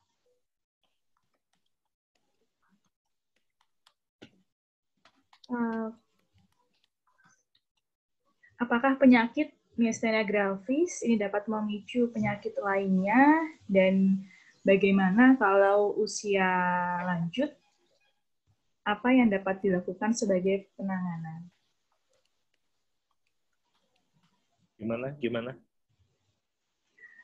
Jadi apakah penyakit miastenia gravis ini bisa memicu penyakit lainnya, dan bagaimana kalau usianya sudah lanjut, dok? Apa yang dapat dilakukan sebagai penanganannya?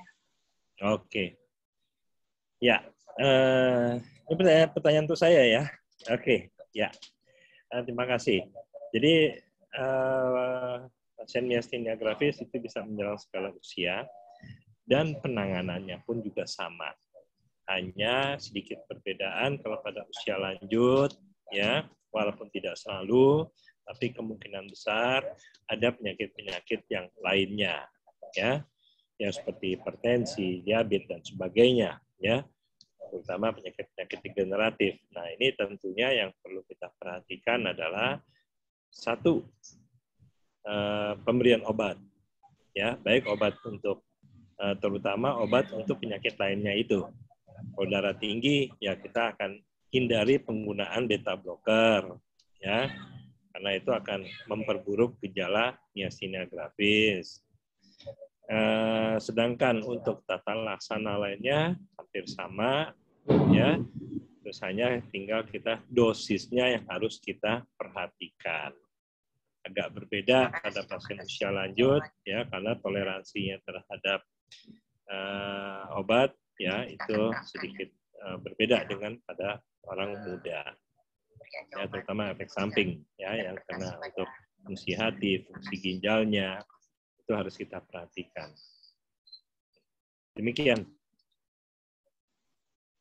Baik, Dokter Luti, terima kasih.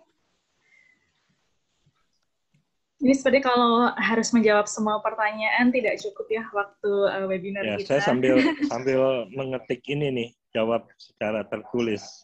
Oke, terima kasih banyak dok. Ini ada satu pertanyaan terakhir ya dok ya. Dari Ibu Febi Dwi Ananda. Apakah timoma pada miastenia gravis bisa berkembang? Dan apakah nyeri dada yang ada pada MG itu menunjukkan dia jinak atau ganas? Last patient ya dok. Ya. Untuk gejala yang dirasakan nyeri apa segala macam di dada itu tidak bisa tidak ada hubungannya dengan apakah dia jinak ataupun dia ganas, ya. Memang kebanyakan timoma ini adalah jinak, ya. Jadi ada 2, timoma dan hiperplasi timus. Timoma biasanya kita temukan banyak pada usia lanjut, ya, di atas usia 60 tahun. Ya, terus kemudian hiperplasi timus itu lebih banyak pada orang dengan usia lebih muda. Dan nanti kalau sudah dilakukan operasi, kita lihat hasil PA-nya. Nah, dari hasil PA itu baru kita bisa menentukan apakah ini timoma, apakah ini hiperplasi, ya, ataukah walaupun sangat jarang sekali suatu keganasan, ya. Gitu. Dan kalau pada timoma dengan grade 2B, ya, maka setelah operasi akan dilanjutkan untuk radioterapi. Radioterapi di sini adalah untuk menuntaskan sel-sel timoma yang ada, ya, sehingga akan mengurangi risiko terjadinya relapse. Ya, dia tumbuh lagi. Jadi tujuan radioterapi juga akan macam-macam. Ada yang untuk memang membunuh, ada juga untuk menghindari ataupun mengurangi kemungkinan dia akan tumbuh lagi. Jadi keluhan itu tidak ada hubungannya. Terima kasih. Oke. Baik, terima kasih Dok atas jawabannya. Untuk pertanyaan yang sudah diberikan dari para peserta, mohon maaf belum bisa terjawab semuanya. Namun apakah berkenan Dok nanti kalau misalnya kami coba filter ya pertanyaannya untuk dibantu dijawab ya Dok ya. Nanti biar kami akan kirimkan ke peserta ya Dok. Ya. Baik, terima kasih banyak Dok. Ya, sudah berada di penghujung acara ya, Bapak Ibu sekalian. Terima kasih Dr. Luti, terima kasih Mas Fahril atas paparannya dan juga sudah membantu menjawab berbagai pertanyaan dari Bapak Ibu peserta semuanya. Mohon maaf jika pertanyaan belum bisa terjawab semuanya, tapi tenang, nanti akan kami coba rekap ya Dok ya untuk pertanyaannya dan akan dibantu dijawab oleh dokter. Nanti akan kami kirimkan ke Bapak Ibu sekalian. Baik, selanjutnya mungkin saya izin untuk mensarikan dari paparan narasumber tadi. Jadi penyakit miastenia gravis merupakan penyakit neuromuskular dengan frekuensi terbanyak dengan gejala klinis kelemahan dan kelelahan yang bersifat fluktuatif. Jadi, kenalilah gejala dan jenis miastenia gravis, kenali tanda-tanda dan juga faktor yang dapat memperberat gejala. Konsumsi obat teratur sesuai saran dokter, dan jangan lupa tetap menginformasikan adanya penyakit ini, kemudian obat yang dikonsumsi ke dokter lain bila berobat untuk kondisi lain selain MG. Dan juga jangan lupa untuk tetap rutin berkomunikasi dengan dokter syaraf. Demikian Bapak Ibu untuk kesimpulan yang dapat saya tarik dari paparan kedua narasumber tadi. Baik, selanjutnya. Oh ya, tadi untuk pertanyaan yang sudah kami berikan kepada narasumber adalah pertanyaan yang sudah kami pilih menjadi pertanyaan terbaik dan akan mendapatkan door prize vitamin D dari Prodia untuk 5 orang penanya tadi. Selamat untuk Bapak Ibu dengan penanya terbaik ya tadi. Nanti akan kami kirimkan untuk e-voucher-nya. Selanjutnya saya akan masuk ke sesi kuesioner. Izin saya share screen.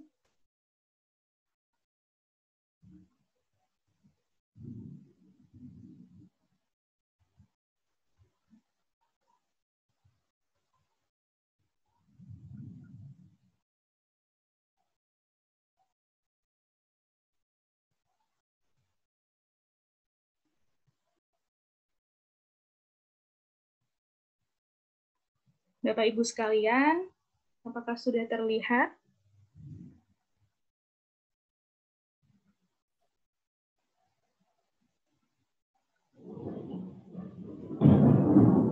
Slide show.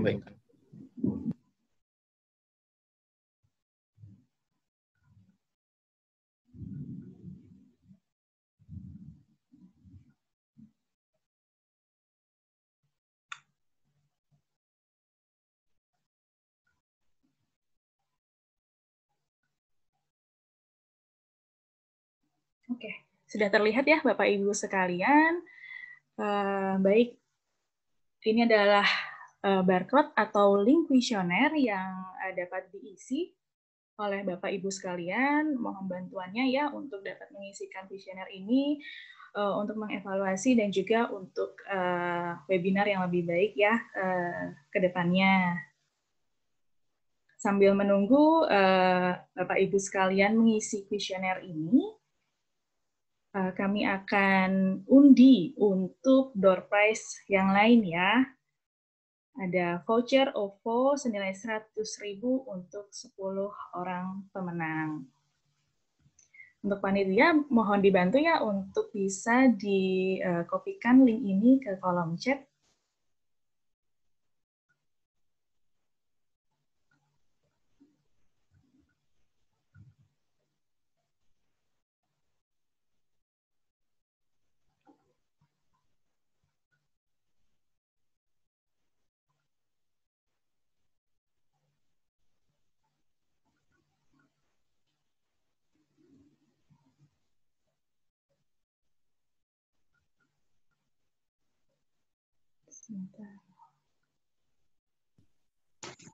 Mbak Intan. Halo Mbak Intan. Ya, halo Bu. Itu ada chat peserta nanya kalau ada info-info seminar dari mana, tolong ditanggapi. Oh baik Bu, sebentar.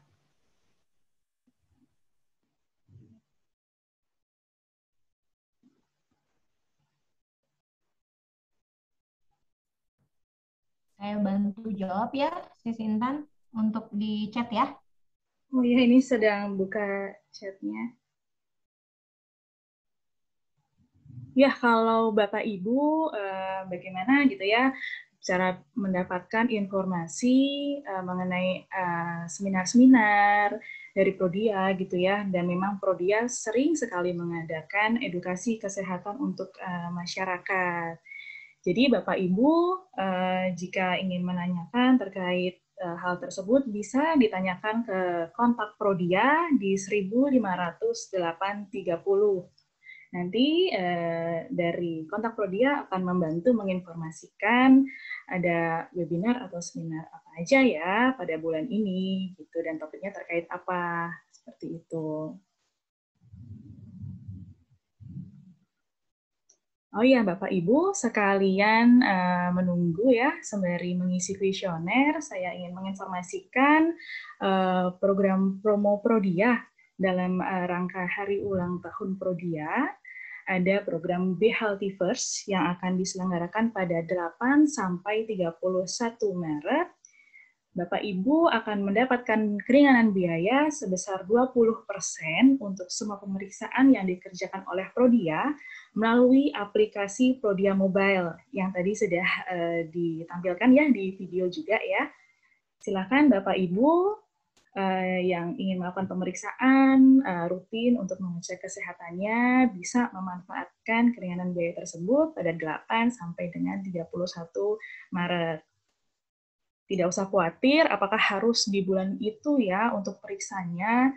Periksanya bisa dilakukan 30 hari setelah Bapak Ibu melakukan transaksi. Jadi misalnya Bapak Ibu transaksi di tanggal 31 Maret dan tidak ingin langsung melakukan pemeriksaan, jangan khawatir, masih ada waktu 30 hari dari hari tersebut untuk pengambilan darahnya.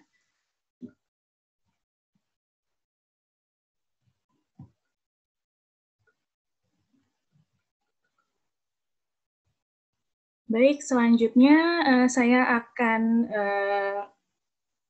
tampilkan spin wheel ya untuk mengundi siapa yang akan mendapatkan door prize OVO dari Prodia.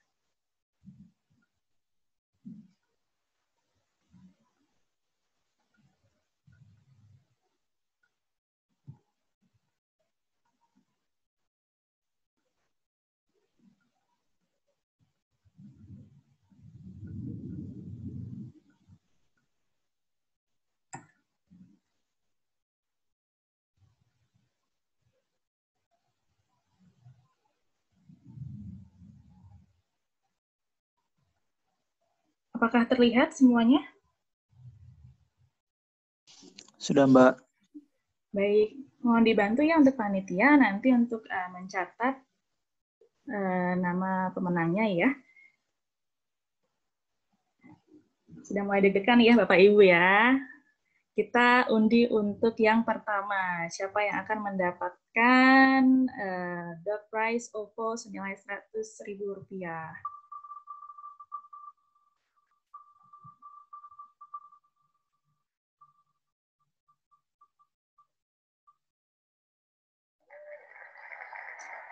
Khadijah Gutban. Ibu Khadijah Gutban, ada? Apakah ada? Dapat dicek di kolom partisipan ya, teman-teman panitia. Atau boleh raise hand ya untuk Ibu Khadijah.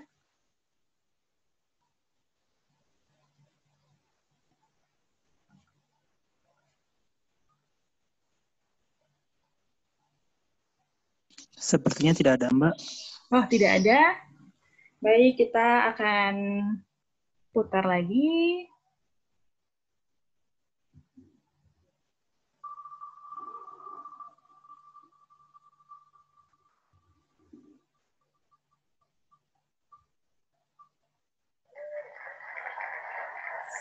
Bapak Septian Dwi ya.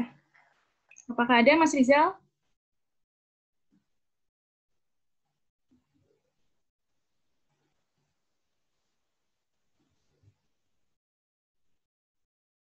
Ada ya, ada raise hand ya.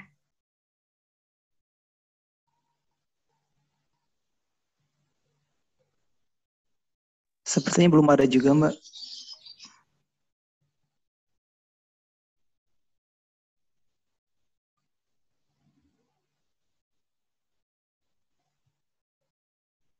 Oke, baik. Oh iya, ada resen ya, Mbak.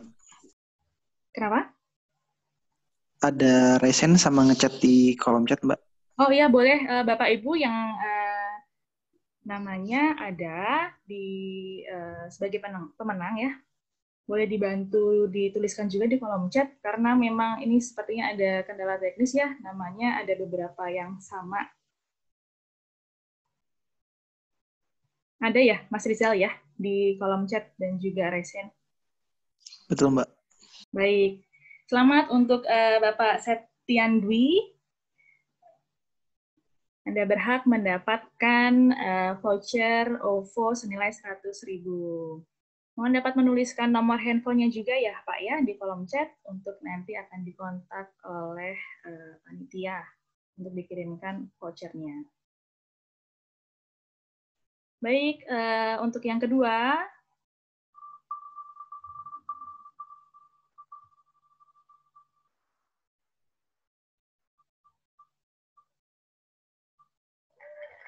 Ibu Ida Lindawati Gunawan. Bagaimana teman-teman panitia, apakah ada?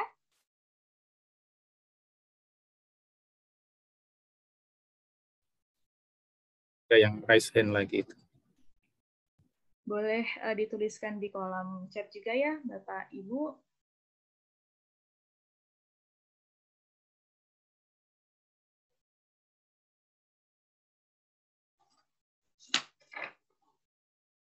Ada?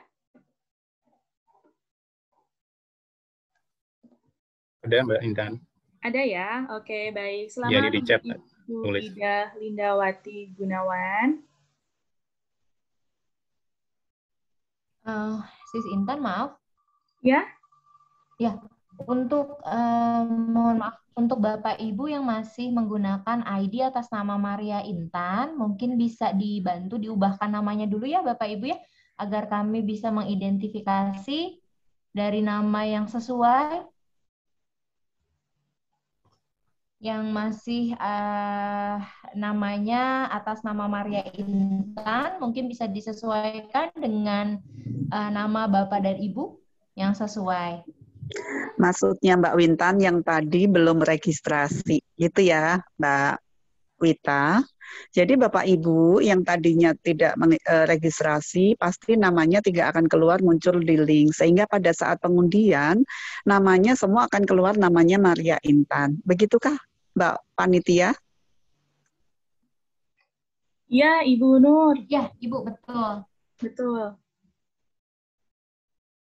Baik, karena untuk merubah nama attendee tidak bisa, Mbak Wita.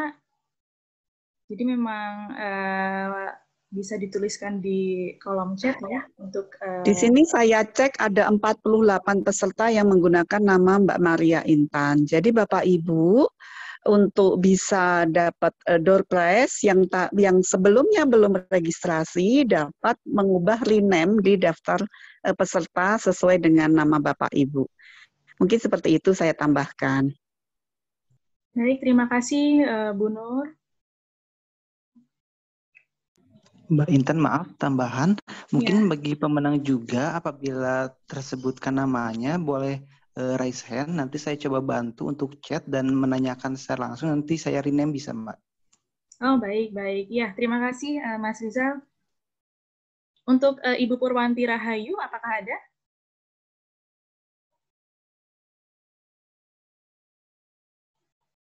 Bisa raise hand ya, Ibu Purwanti Rahayu. Pakai hitungan aja Mbak Intan. Baik Bu, saya hitung sampai 3 ya untuk Ibu Purwanti Rahayu. 1, 2, Hadir, 3. Sis Intan sudah Hadir. Oke, baik. Sudah confirm, Ibu Purwanti Rahayu sudah confirm. Baik, terima kasih. Selanjutnya. Ya.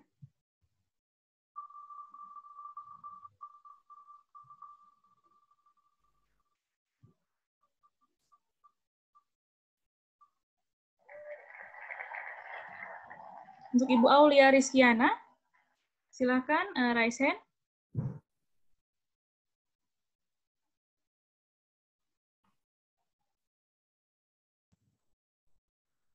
Satu, 2, 3.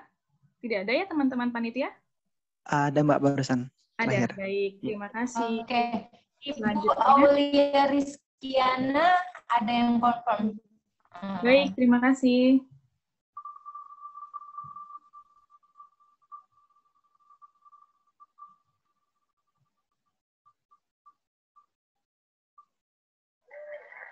Oke, selanjutnya Bapak atau Ibu Tung Sen. Saya hitung sampai hitungan ketiga ya. 1, 2, 3. Apakah ada teman-teman panitia? Ada tambahan Mbak ini.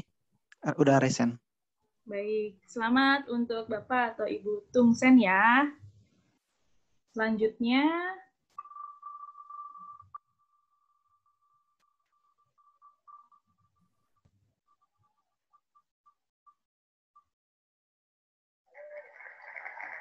Bapak Gunadi Hadi Projo.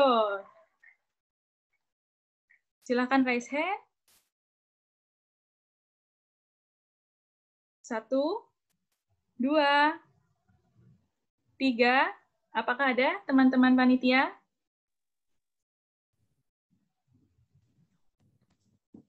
Tidak ada ya? Bagaimana Mas Anda? Sudah ada raise hand. Ada ya? Baik. Oke. Terima kasih. Selanjutnya,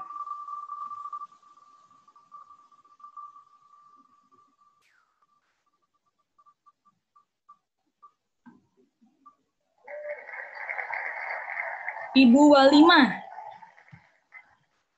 Silahkan raise hand, Ibu. Saya hitung sampai 3. 1, 2, 3. Apakah ada teman-teman panitia? Tidak ada confirm, Mbak. Tidak ada. Belum ada yang raise hand. Baik. Atas nama Ibu Walimah. Oke. Kita lanjutkan ya ke yang selanjutnya.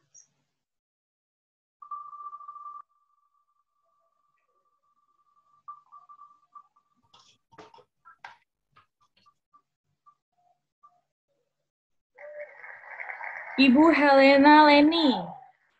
Silakan raise hand, Ibu. Tadi saya lihat di kolom chat ada ya. 1, 2, Ada ya, Mbak. Ya, ada ya. raise hand. Oke. Baik, kita lanjutkan ke door prize yang selanjutnya.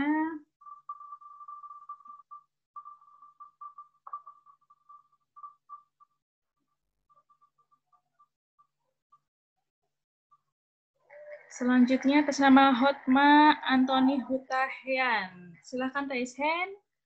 Bapak Hotma. Saya hitung sampai 3 ya. 1, 2, 3. Apakah ada teman-teman panitia? Belum ada. Yang raise hand atas nama Hotma Antoni Hutahian. Belum Tidak ada ada, ya. Baik, saya hapus.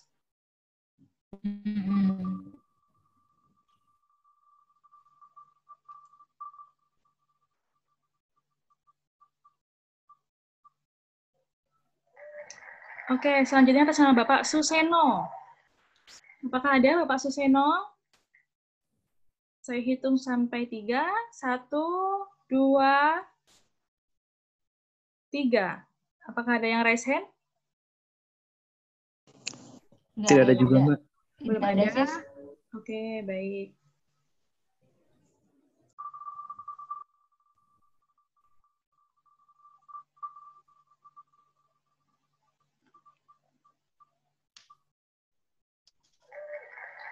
Bapak Munawar. Silakan raise hand Bapak Munawar. Ya, Mbak. Ada ya? Ada. Baik, terima kasih. Selamat untuk Bapak Munawar.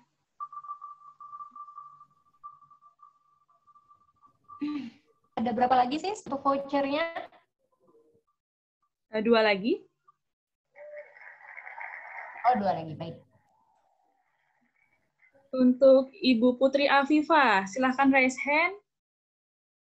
Saya hitung sampai 3. 1, 2, 3. Apakah ada? Belum ada. Belum ada. Baik. Putri Afifah.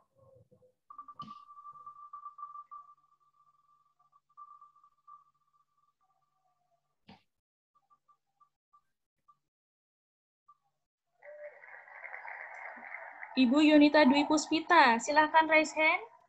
Apakah ada? Saya hitung sampai 3. 1, 2, 3. Apakah ada teman-teman panitia? Belum. Tidak ada, Mbak. Belum ada. Belum ada ya. Oke, kita spin lagi untuk 2 door prize terakhir.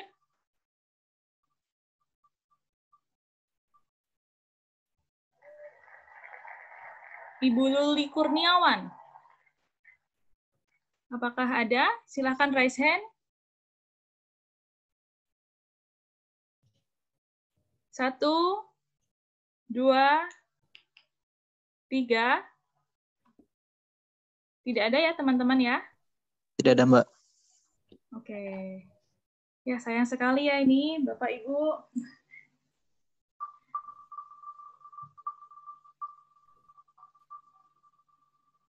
Oke. Siapa ya untuk yang selanjutnya? Ibu Cindy Rahayu, silakan raise hand Ibu Cindy. Apakah ada teman-teman panitia? Saya hitung sampai 3. Silakan raise hand ya Bu. 1, 2, 3. Tidak ada, Mbak. Tidak ada. Wah, sayang sekali ya nih untuk Ibu Cindy Rahayu.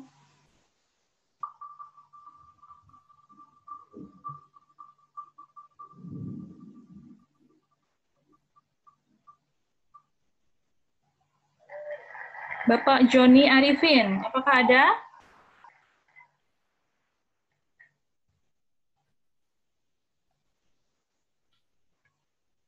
Satu, 2, 3.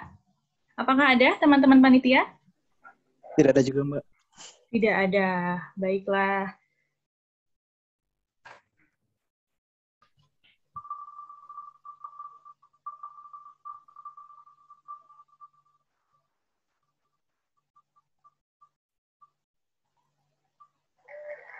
Bapak Sujono Wijaya, silakan raise hand, Bapak.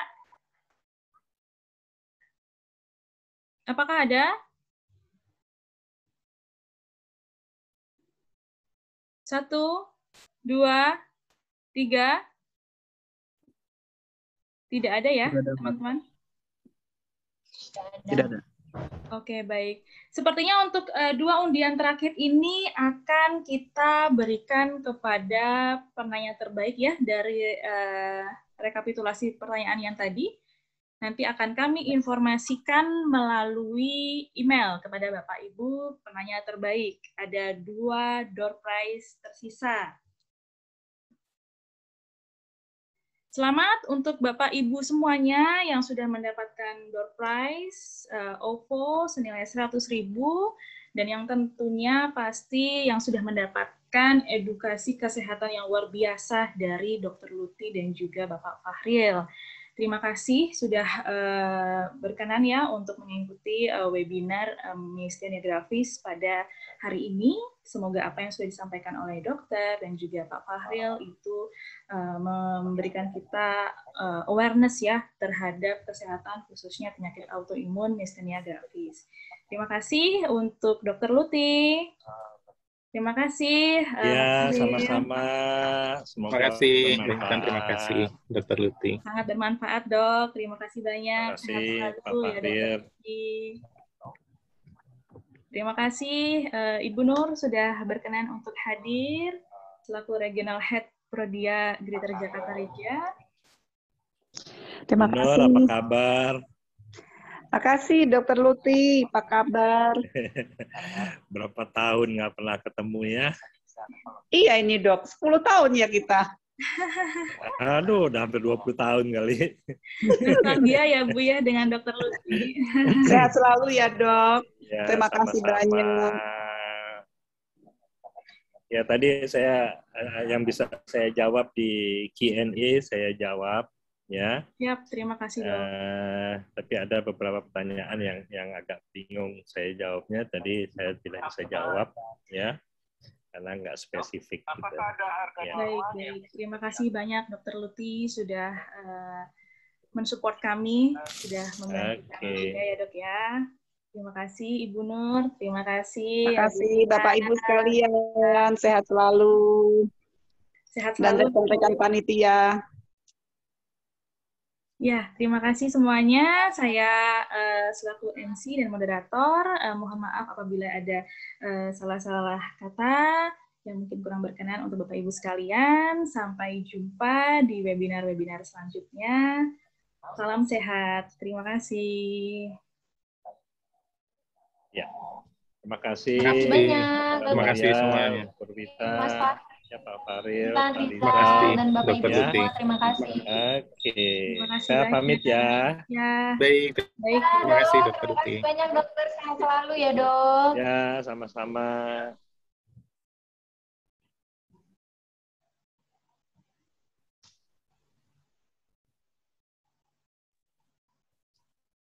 Lagu sih, lagu. Makasih ya Mas Fahril, Riza. Terima kasih. Terima kasih banyak. Bisa Mbak Wita, Intan. Mas Fahril. Ya, Mbak Mas. Terima kasih.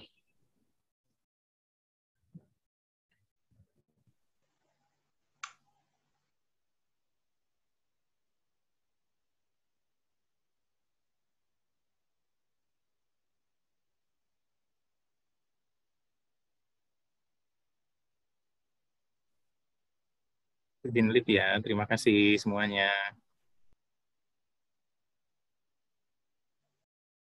Siap, Terima kasih Mas. Mas Fahril.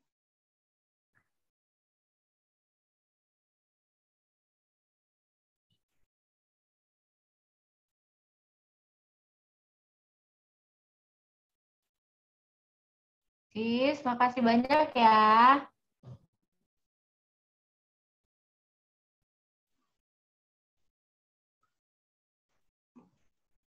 Terima kasih.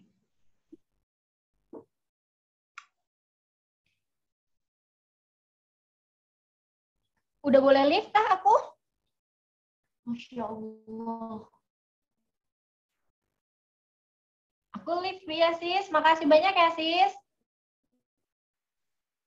Baik, terima kasih, Sis. Terima kasih.